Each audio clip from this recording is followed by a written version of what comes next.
Morning, my name's Trevor McDuff. I'm the president of SILAS Education. We are standing here at the Reach on a beautiful sunrise. This is the Equinox launch. I am initiating our portion of a global launch.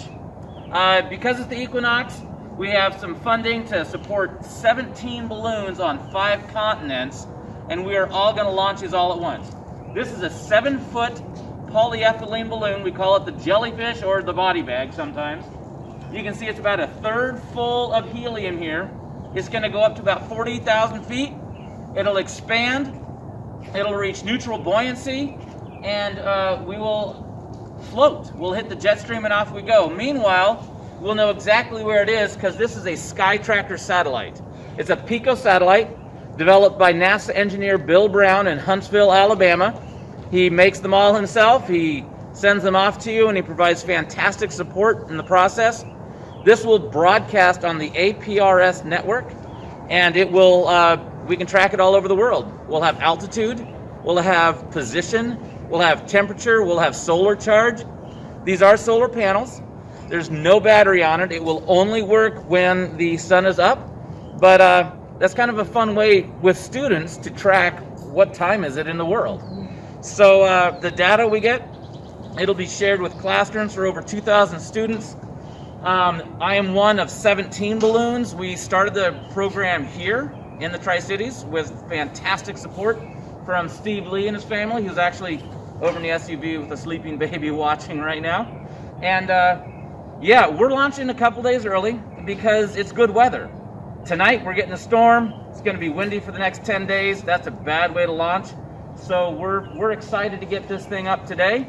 And Saturday morning you can join us. We'll be broadcasting.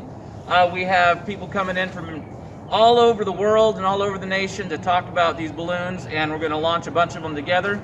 And some of them are going to go up a little later, some a little bit earlier. So anyhow, shall we go launch this balloon? Let's do it. All right, sounds good. So hey, I want to make sure I give a shout out here. We got Pianonell in the house right here, getting some information. Liz Stevens, Scott McLeod's here from Kamiakin AP Science, and Johanna Talbot. She runs the STEAM space at the Richmond Public Library. Plus we've got some members from the SSRA Spout Springs Repeater Association, and so this is definitely a community activity. This is definitely something that we're excited to have. It's not just SILAS Education. This is everybody. This is lots of ways to use this information, use this data, and share this out. So, are you ready? Yeah. Let's see what happens. So this is our pilot balloon, and we're using it to test what the wind conditions are up where we can't detect them from down on the ground. And what we're seeing is they're rising up pretty straight without catching any side currents. So that is a really good sign, because Liz, are you filming, or? We definitely want No, I didn't know. our big balloon to head up without going sideways and hitting any obstacles. As you can see, we're here outside of the Reach Museum, and there are a number of obstacles not right around us, but close enough to cause a problem. I'm gonna release the balloon here. Hands on satellite. All right. Hey, this is for SILAS. This is for River's Edge. This is for the Tri-Cities. 3, 2, 1, and it's gone. Bon voyage. Right home soon.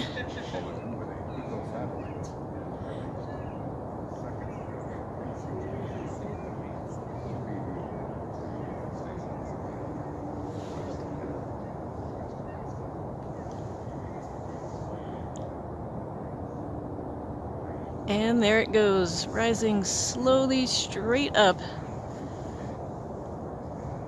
with its payload of radio transmitter, complete with solar panels. And you probably noticed the balloon itself does not look like it's fully inflated. That's to leave room for expansion once it reaches altitude Our hope is that its cruising altitude will be around 40,000, 45,000 feet. So that's higher than most airplanes fly. It won't be an obstacle to them.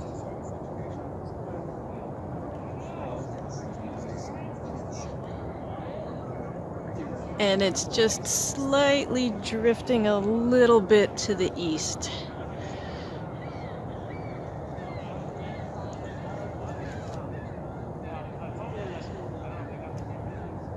Off into the sunrise.